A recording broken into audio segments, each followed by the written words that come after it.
અહીંયા કંડક્ટર કોઈ ના હોય. લીલા કલરની સાયકલ છે ને એ ઇલેક્ટ્રિક સાયકલ છે.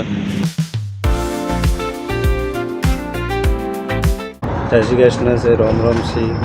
નવો દિવસ.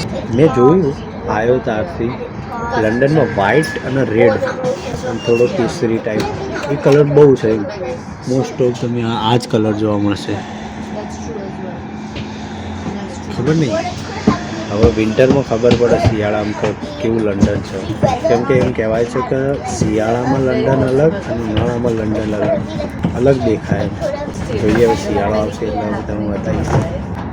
ડિસિપ્લિન જોવો ખાલી ગાડીઓની, એકના પાછળ એક લાઇનિંગ. આ બધા એરો રહે ને એ બહુ ઇમ્પોર્ટન્ટ. આ બધા એરો સીધું જવા માટે, પછી આ અહીંયા વળવા માટે, એ પ્રમાણે લાઇનમાં જ રહેવું પડે. રૂલ્સ બહુ છે અહીંયાના ગાડીઓના. અહીંયા એક્સિડન્ટ જ નથી થતા. અહીંયા એમ કહેવાય કે બહુ રેર કેસમાં એક્સિડન્ટ થાય. કદાચ કોઈ એવી ભૂલ થઈ ગઈ હોય કેમ કે કોઈ એક્સિડન્ટ નહીં. કેમ કે બધા અહીંયા રૂલ્સ એટલા કે પાર્ક કરવાથી લઈને, ચલાવવાથી લઈને, સ્પીડથી લઈને, ટર્ન મારવો હોય કે ઓવર ટર્ન કે ઓવરટેક, બધાના રૂલ્સ છે. તમે થોડા પણ જો ચૂક્યા તો આ કેમેરામાં ગમે તેમાં પાવતી ઘેર આવી જાય. અને પાવતી એની મોટી ના હોય, આમ અઠવાડિયાનો કે મહિના વગર જતો રહે.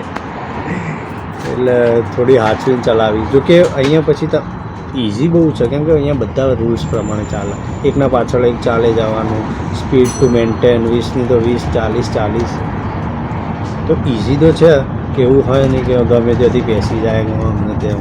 આપણે તો ઇન્ડિયામાં ચલાવેલી. મારે ઇન્ટરનેશનલ લાઇસન્સ મેં ત્યાંથી કરાવીને આવ્યો ઇન્ડિયાથી.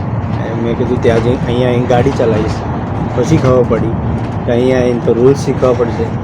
રૂલ્સ તરત તો આવડે નહીં. જોઈએ ફરીએ રૂલ્સ શીખીએ, પણ અહીંયાનું તો કઢાવવું જ પડશે લાઇસન્સ. કેમ કે મોસ્ટ ઓફ જોબોમાં અહીંયાનું યુકેનું પ્રોપર લાઇસન્સ જ માગે છે. ઇન્ટરનેશનલ લાઇસન્સ પર કોઈ ગાડી ચલાવવા આપણને રૂલ્સ શીખતે જ વાર થશે.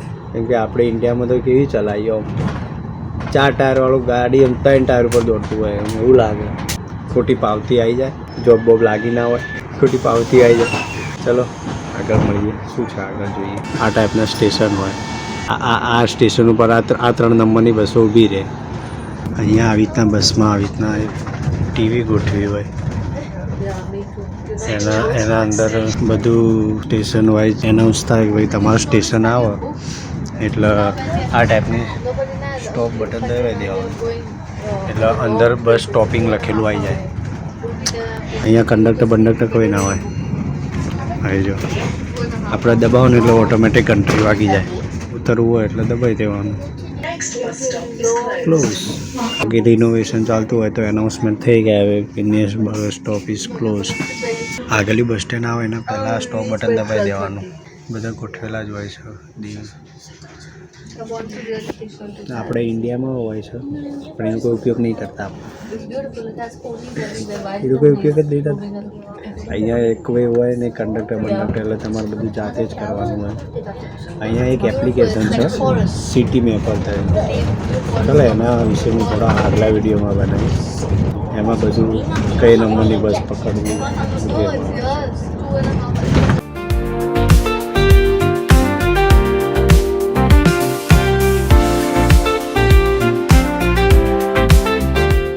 લીલા કલરની સાયકલ છે ને એ ઇલેક્ટ્રિક સાયકલ છે જે લંડનમાં ભાડેથી મળે.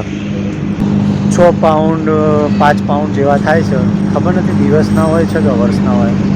પણ ટુરિસ્ટ આવી એટલે એમને ફરવા માટે થોડો બસમાં ફરતા હોય. એટલે આવી સાયકલ લો એટલે તમે ફરી જાવ. અને ઇલેક્ટ્રિક હોય એટલે પેન્ડલ એટલા મારવા ના પડે એટલે થાક ના લાગે. અહીંયા હોર્નનો અવાજ ના આવે. અહીંયા કોઈ હોર્ન ના મારે કે ભાઈ અહીંયા હોર્ન મારવાની પ્રથા જ નથી તો હોર્ન મારવાનું. જો તમે હોર્ન મારો ને તો સમજી લેવાનું કે તમે સામેવાળાએ કંઈક ભૂલ કરી છે કે તો પાછળવાળો મારે તો સમજી લેવાનું કે તમે કાંઈ ભૂલ કરી. કેમ કે અહીંયા હોર્ન ત્યારે જ મારવામાં આવે જ્યારે આપણી ભાષામાં કોઈને ગાળો બોલવી હોય તો. આપણે કોઈને ગાળો દઈએ કે ભાઈ ચમ હોમ કરી તો ગાડી વગર નહીં ચલાવતો, બસ સો અહીંયા બોલવાનું નહીં, ખાલી હોર્ન માર દો એટલે સામેવાળો સમજી જાય કે આને કંઈ ભૂલ કરી છે. અહીંયા હોર્નનો અવાજ નહીં આવતો, પણ પેલા બુલેટને પેલા સ્પોર્ટ કારનો અવાજ ખૂબ આવે, કેમ કે અલાઉડ છે અહીંયા.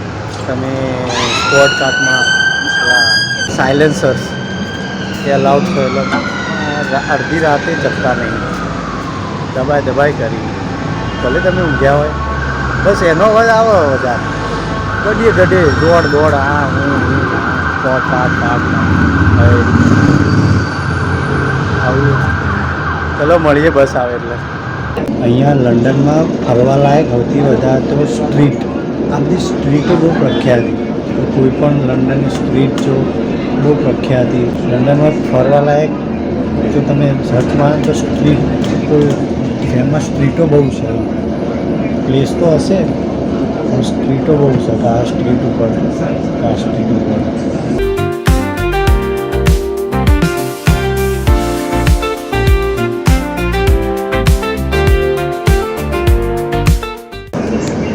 અમુક આવો કલર આ અંગ્રેજો વખતનું, આ બધા આપણા નવા ભૂરિયા પેદા થયા હોય ને એને બનાવેલું લાગે આવું બધું.